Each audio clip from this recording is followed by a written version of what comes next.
What? Oh, it almost just thought about starting. Yeah, no, she's stone cold dead, fellas, stone cold dead. Oh, only one thing to do. Popping. I seem kind of anemic. Popping the hood. We're not off to a good start over here. Hello, everybody. Good day to you guys. Welcome back to the channel. We're out here with this, I think it's a 2000 Chevrolet Astro van. I can't get the hood open, and clearly the battery's dead. Oh, it's not happening. Tony, will you pull on that while I pull on this, and maybe both of us pulling on it together will make it work?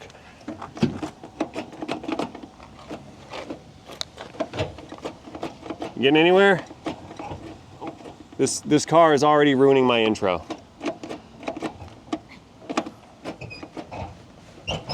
I just can't.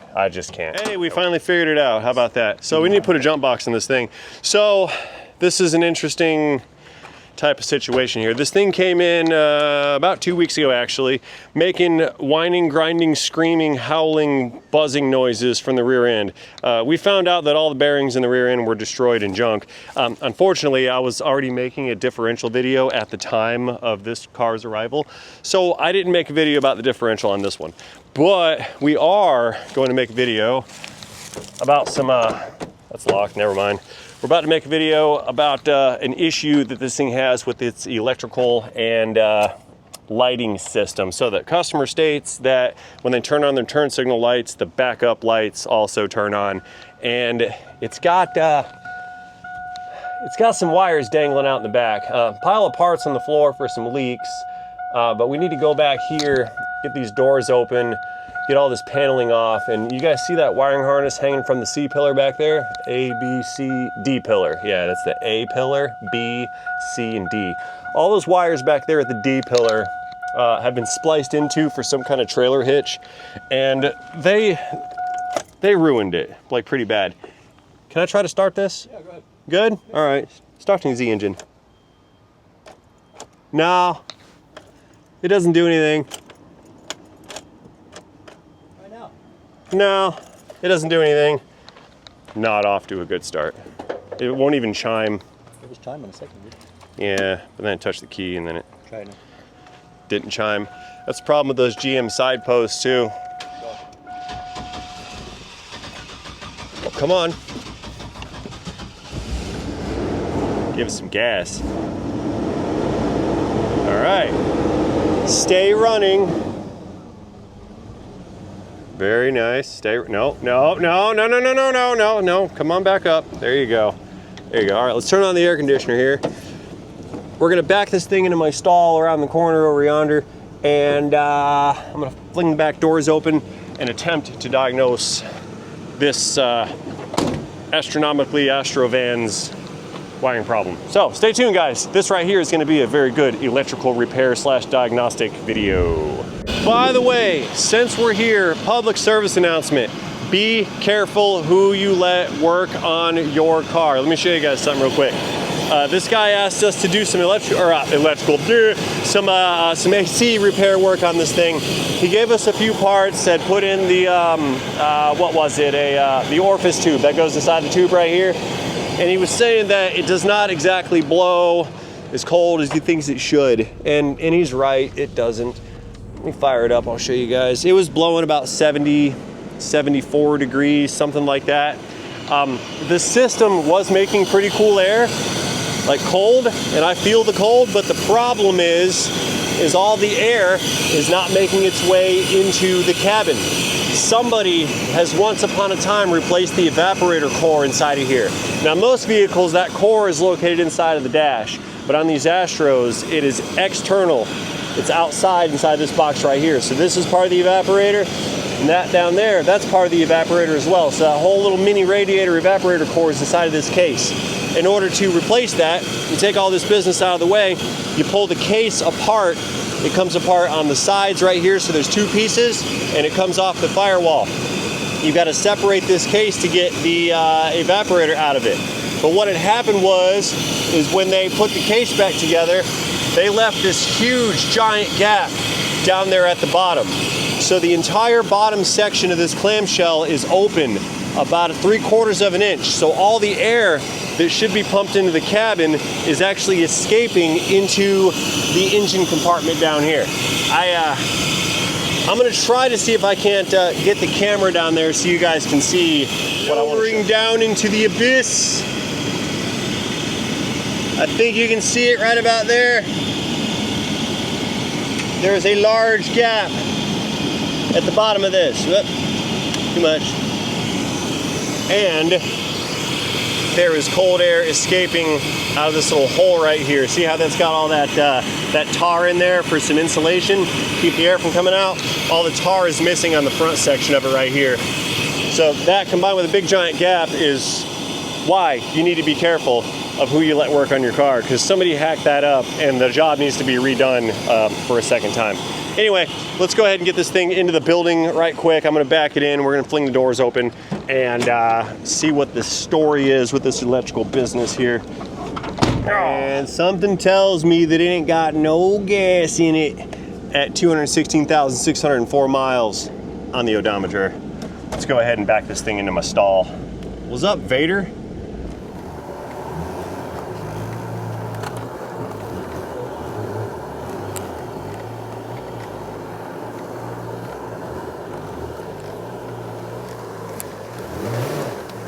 Operator.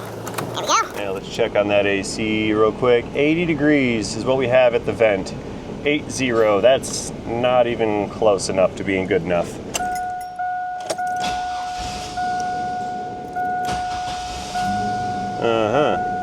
I wonder, maybe, and I could be reaching here, but I wonder if the missing air intake has something to do with this thing stalling.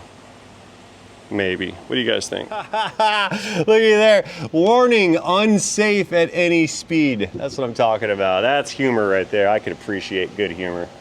Yeah, it kind of looks unsafe at any speed. Kind of. But hey, at least the rear end's not going to lock up now. So we need to do a few things here. First, let's get into the back hatch. Or not. What, I just lock it? Yeah, it's unsafe. Okay.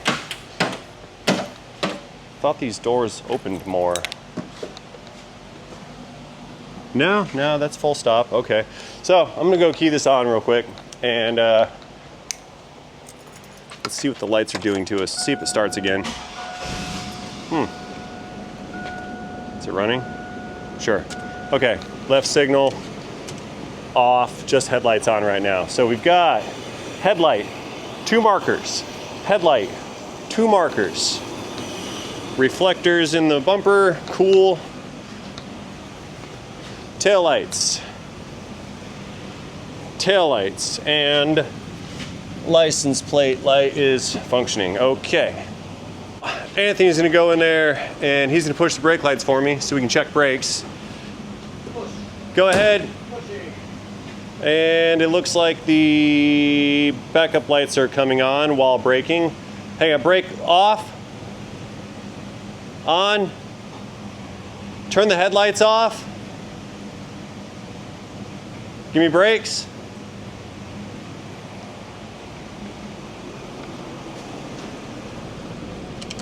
They are off, okay. Why am I getting tails? Lights off? Lights are off. I have tail lights. Can I have backups? Give me backup lights. So you put it in reverse and then the brake lights come on. I have my foot on brake. Oh. Can you... I have it in reverse. Put the parking brake on. I need reverse with no brake lights. Alright. Will that work? Take it out of reverse. Neutral. Put it back in reverse. You're not on the brake? Not on the brake? Not on brake. Push it again. Okay, yeah, brake lights come on when reverse lights come on. So put it back in park. Let me have a left signal. Okay, let me have a right signal. That one's on. And that one's on. All right, I think we're good. You can shut her down, turn the lights off. Yeah. Well, so we kind of saw what it's doing. Now, here's how this happened, I think. What had happened was somebody worked on this, right? And they they installed a 4-way trailer hitch connector. It's just hot in the ground, or ground wire.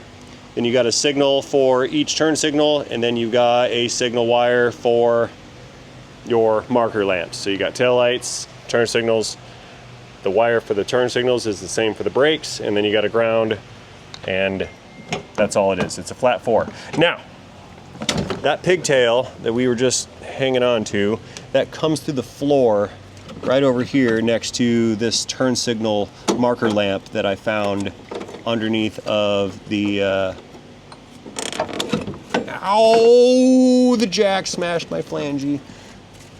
Oh, that's not a turn signal marker, this is for a door. It's one of the door reflector lenses or whatever. Well, anyway, let's get all this rigmarole here out of the way. Yeah. So we need to figure out whatever this is. Yeah, so I'm getting the sneaky suspicion here that wiring diagrams are not going to be of much assistance to me. So I've got a special tool for situations that are just like this. That's the tool. We're going to hack away the hackery and then see what it does. I'm going to cut away the trailer wire and harness splice because they've clearly spliced something into the wrong spot. So we need to unsplice what they're spliced and then resplice to make their splices function properly as a splice. We'll begin with the zip tie. One zip tie. So all of this, let's see, yellow, 2 greens, all this business runs up here. And now we're splicing in here. Yeah, I'm cutting all of this away. It's all going to leave now. I don't know. I don't know how to make sense of this. I don't want to make sense of this. We're starting over. So here's our trailer harness. The rest of this right here is all just garbage. So now we can maybe at least try to untangle all of this mess. So here's a couple wires. There's some blue ones. I don't know where those go. Maybe for a light. Let's put those off to the side. Here is a brown wire that's just sitting here hanging out. Here is a splice 3-into-1 with some Gorilla tape. That's definitely what we need to be using for electrical repairs. Oh, now I'm sticky and gooey. So this appears to be a ground splice. That actually looks kind of factory. Yeah, here, take a look. It looks like a factory ground splice. There's no way that Hacky McHackPack Johnny Sixpack made that splice right there. So that's actually probably normal.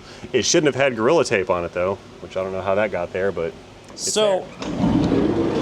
It's really, really super hot.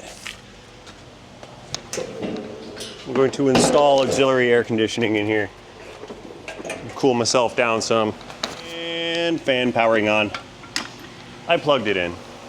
So now we got some circulation, therefore my temper and patience can relax a little bit. All right, so now that I've determined that this splice is supposed to be here, I've determined next that there is a wire, this is a pretty heavy gauge wire too, that is going nowhere, right? Now, I'm following this wire upwards, not the white one, but the black one that it's spliced into right here. This black wire, it's a heavy gauge wire, a little bit thicker, that seems to be running up into the harness, and we see here that's bolted straight to the D pillar. So that looks like it is the ground circuit for what appears to be 1, 2, 3, 4 other circuits, including this, not including this white wire here.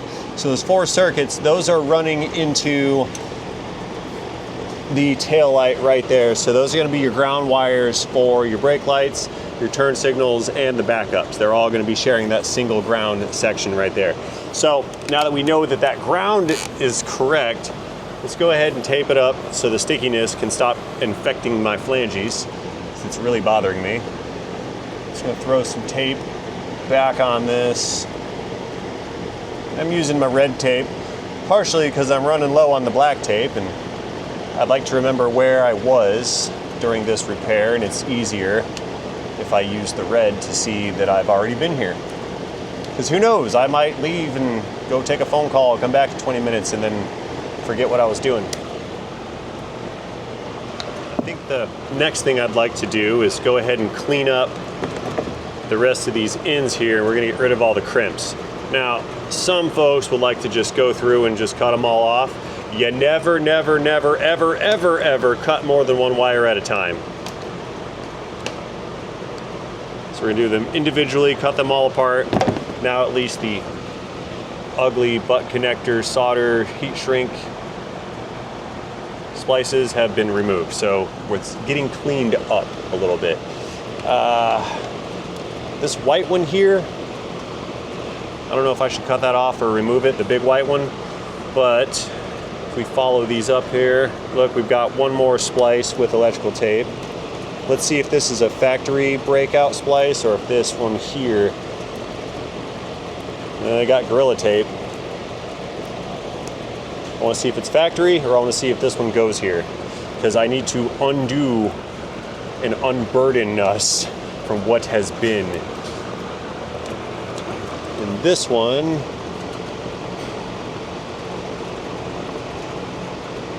that must be a factory splice. I'm really confused. Factory splices with Gorilla Tape. Maybe this thing had a factory trailer hitch and someone has replaced the factory hitch with this aftermarket one right here, and they just spliced into the actual wires. That could have been, because this looks like it's supposed to be here as well. That 100% looks like it's supposed to be there.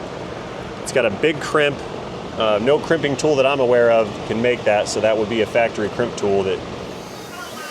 Pardon me, while we experience technical difficulties, there appears to be an audio malfunction. Stand by.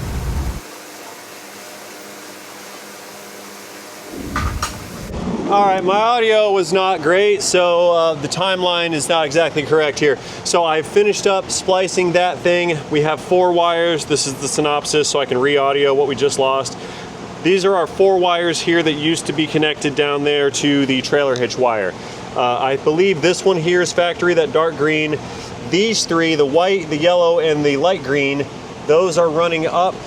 We just saw this tore up thing, which was caused by a smashed piece of panel that was tearing it up. Following the harness up here, and this all appears to be OEM shielding around these wires, okay? So nobody has done any hackery up here. I'm going to put this panel back up before it breaks and falls out. Put our stainless steel sheet metal screw back in. Here we go. I'm super glad that I found my audio wasn't working. I'm glad I checked that. It's hot out and my microphone shut off. Yeah, you guys remember last summer? It ruins my videos because of the heat. So, what I'm going to do here is we're gonna kind of tape this back up and fix this ugliness. I'm gonna tape that up, I think. We're gonna clean that up down there. I still don't know what the problem is yet. We need to get a charger on this battery and recheck the lights now. I think there's gotta be a short somewhere. So we'll start testing right here at these leads now that we've eliminated the trailer hitch. Let us fetch the battery charger / reconditioner. All right, I got the charger over here. This is why Anthony was having a hard time getting this thing to jump start, because you gotta go off these little battery tits right here, and they don't really provide that great of a, you see that? They don't provide that great of a place to clamp off of at all. A lot of times you got to take this thing and stick it on your battery kind of sideways, which That's not going to zap you, is it? No, I'll be fine, I think. So what we're going to do, let's... There it goes. Seriously? Yeah, it just flew right off at me. Stay. Stay. Stay. Stay. So standard battery, we're going to do 2 amps, nice and slow, 12 volts. We're going to charge it, begin charging now. It may reject the charge and want to do a reconditioning. This is a bad battery. It's got a bad cell. Yeah, there we go. Repairing sulfated battery, standing by. It wants to repair said battery. I gave it a couple minutes and now look at it. It's back to charging, but voltage has fallen down. So what it's doing to desulfate is it's going to charge and it's going to send some pulses into that battery. Then it's going to pause and wait. Then it's going to charge and send some pulses. Then it's going to pause and wait. The concept being is that when a battery sulfates, the electrolyte level in the battery itself will fall, and it'll expose the plate. It will expose the plates inside of the battery to atmosphere. When those plates are exposed to atmosphere in a dead battery, corrosion will form on it. And so what the machine is trying to do is using pulses of electricity to vibrate the plates in order to break up that buildup, that corrosion on the plate, which prevents the electrolyte from passing electrons into and out of said plates, which is what reduces the capacity of the battery. And that's what we were looking at. We had a bunch of voltage, but it apparently has no capacity. So I'm gonna see if that little scan tool device over there can fix that up and maybe bring some more life back into this battery. So back here on the back side, we need to go ahead and check for light function now since we've removed the aftermarket bit of rigmarole. I'd like to see if this system is going to function or if there's more that needs to be done here. So let's go ahead and function check it, check all the lights again, and then we will go from there. Ms. Lauren. Oh, she's on the phone.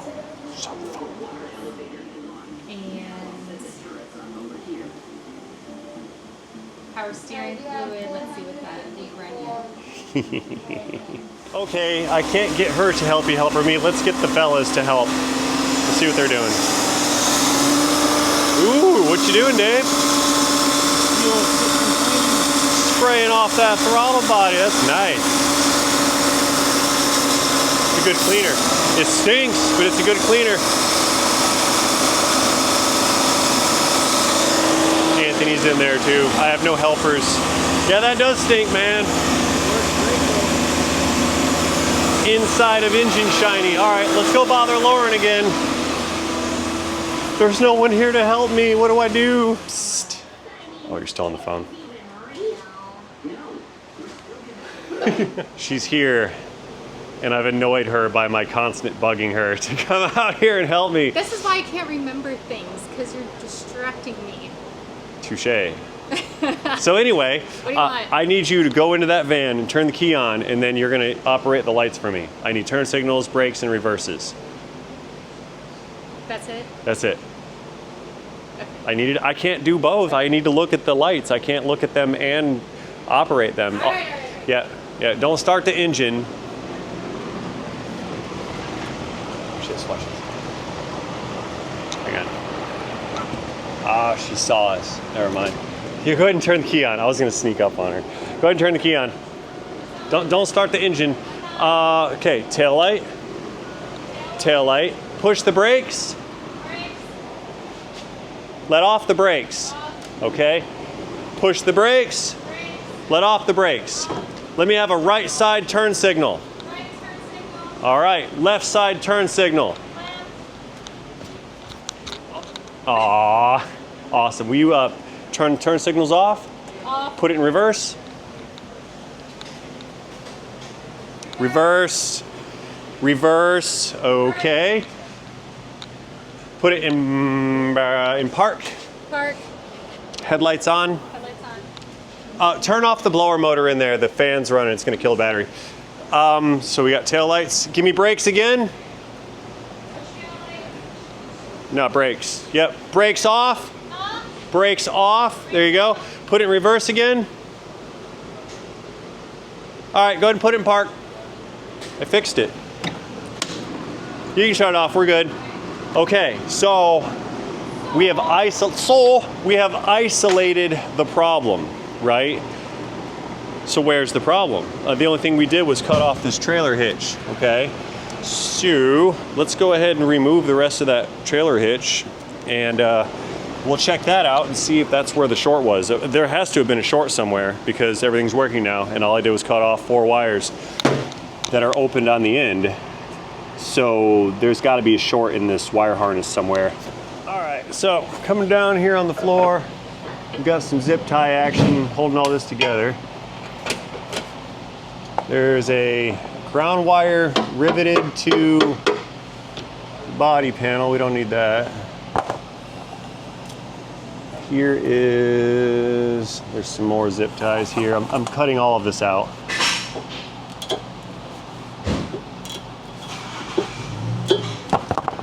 Let's see what it looks like. Oh, what do we got here? Is this where our short is? Look, we got bare wires wrapped around metal pieces. There's some more wrappage. And then up here, this is where it all comes to the floor. I'm pulling all this out. I mean, cute concept on the install, but no. No. I don't really feel like fishing all that through since this is going away. There. Do that the easy way. Okay, what do we have? I bet there's a short in here somewhere. Where is it? Let's find it.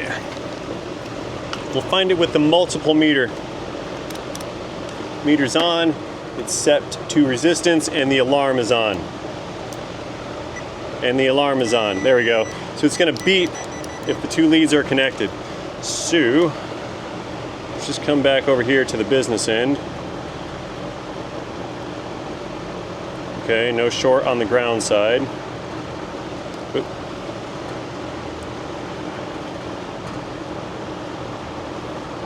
Okay, how about these two? What gives? Let's check the actual wires, maybe.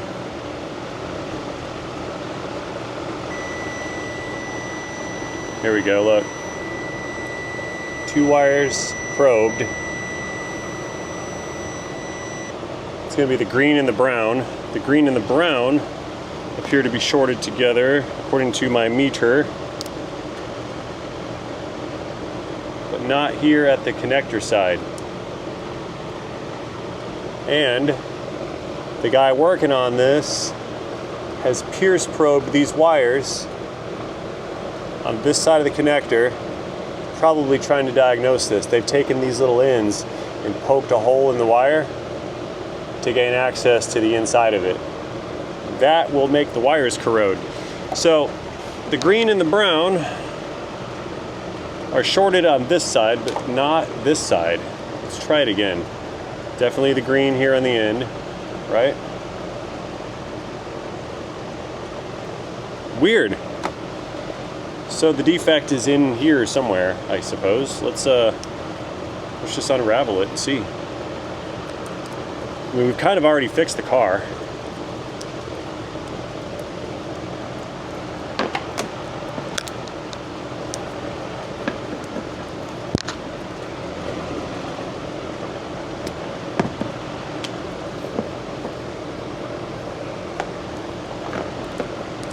Ha ha ha, found some splices. Look, there's more in here.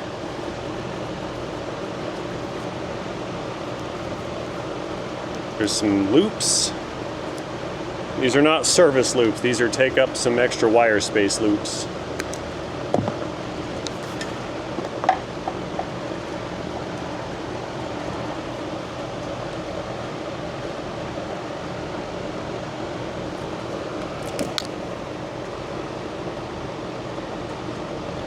Here's why the green and brown are shorted. Because they're connected. See it? One wire into two wires. So whoever put this harness together right here, you failed. You failed because you did it wrong and you connected two wires to one wire and you didn't check your work when you were done to see if everything was functioning properly. Can you believe this, Lauren? Can you believe what they've done here? Can you believe that? So violent. That?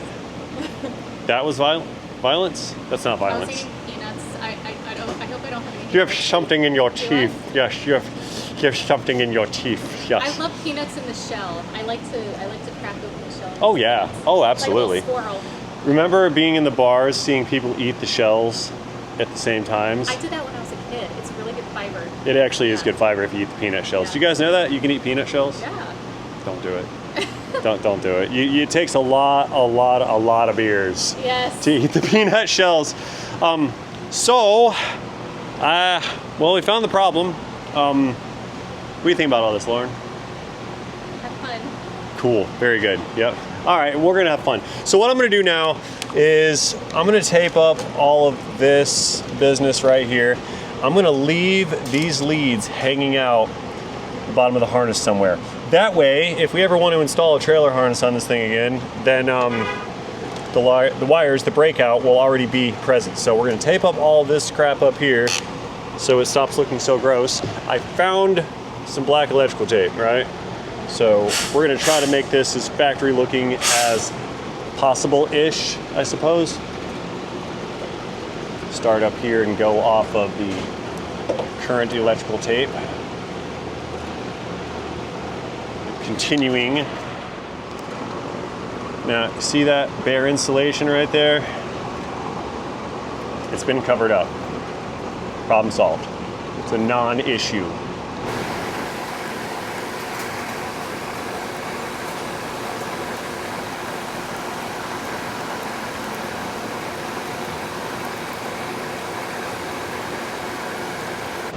As we approach the bottom,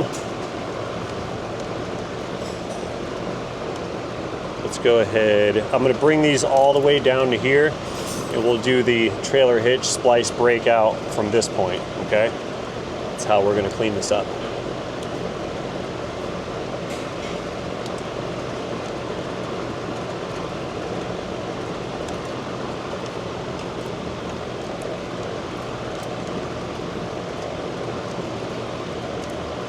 My beautiful red wires are now covered up. But the red tape will serve as a warning to the next guy. Don't come in here. Don't do it. So, here's our 4 trailer harness wires. And what I'm going to do is continue my tape. We'll leave that one hanging out too, and this one, so we're going to tape it up right here in the middle of this little Y configuration.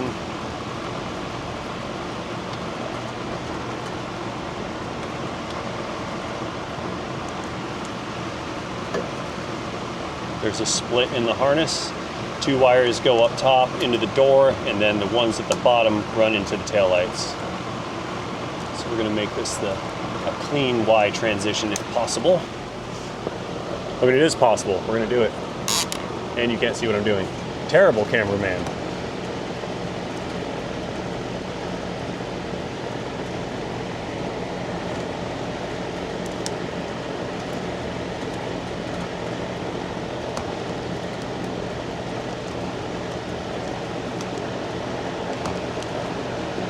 I'm gonna get as close to the body this way as I can. I know you guys can't see around the corner.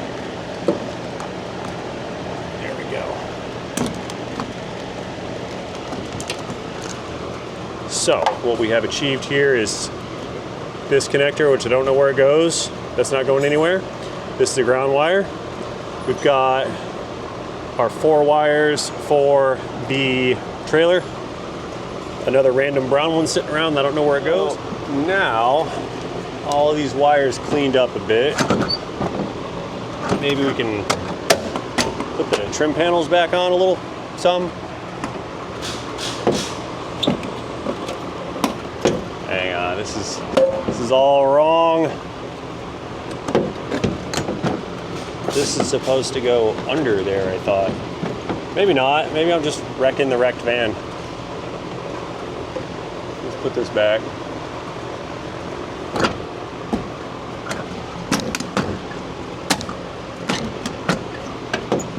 Seriously?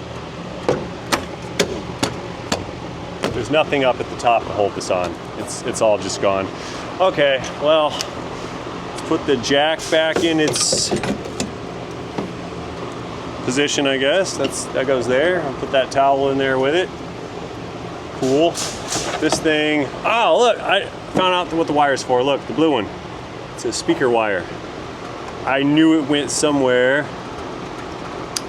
They always go somewhere, right? So this thing can go back up here, right? Screws are missing.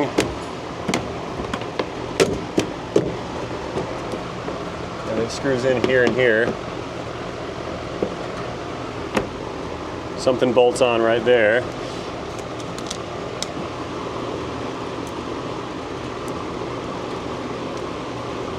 Let's put those back in the corner.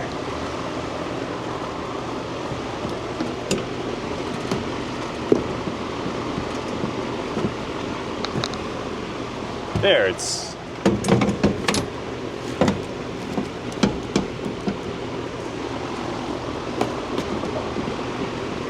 put that guy back on. There we go. We have an interior again. All right. So now I'm gonna get my air conditioner back out of here. You guys pick up this one side for me. Help me out. Huh. And that is mine. See, that stuff all belongs to the van. Good to go in there.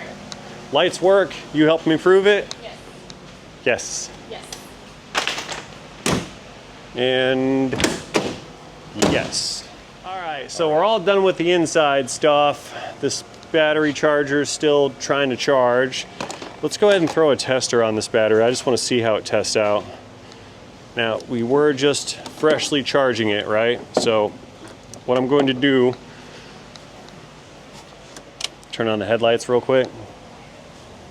There you go. Just to pull away some, what could be described as like a surface charge. Extra voltage hanging out. Unsettled electron debt.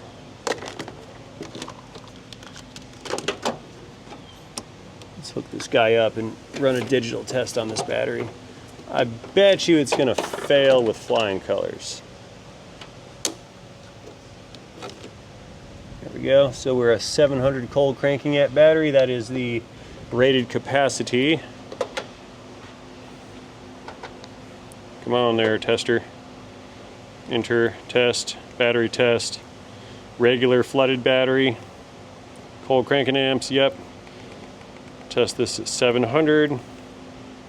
Testing. Oh yeah, it's bad battery. Battery test, 7% health, 188 cranking amps, 12% charge. Huge internal resistance. That is a heavily and highly sulfated battery. Let's see if it's going to start the truck.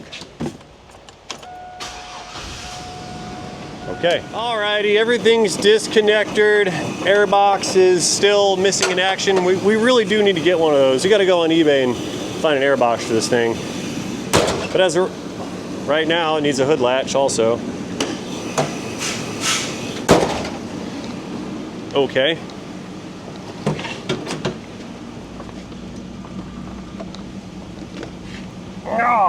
Oh, I think we really did like ultimately break it. This latch appears to be in order, kind of. Spray some lube on it and maybe hope for the best. Yeah, I don't think the cables. Oh yeah, look, the lever, the release lever was kind of hanging up. Let's try it now, see what happens. Release the prop rod. And it's got one stage of release. All right, guys, so clearly there's some issues going on with this here Vanagon, but we're gonna have to save that for another time. It's reaching end of day right now, and I need to stop what I'm doing on this and move on with my day. So that being said, I'm gonna go ahead and close this one out. I will do such things as always by thanking you guys for watching this video. Let me know what you think about this video. I'm assuming that you enjoyed it because you are here to the end of said video. If you did enjoy it, please feel free to communicate that to me effectively by engaging that like button down below. And most importantly, do not forget to have yourselves a fantastic day. See you guys later, in a day, in a video, in a Chevy van, in a transmission.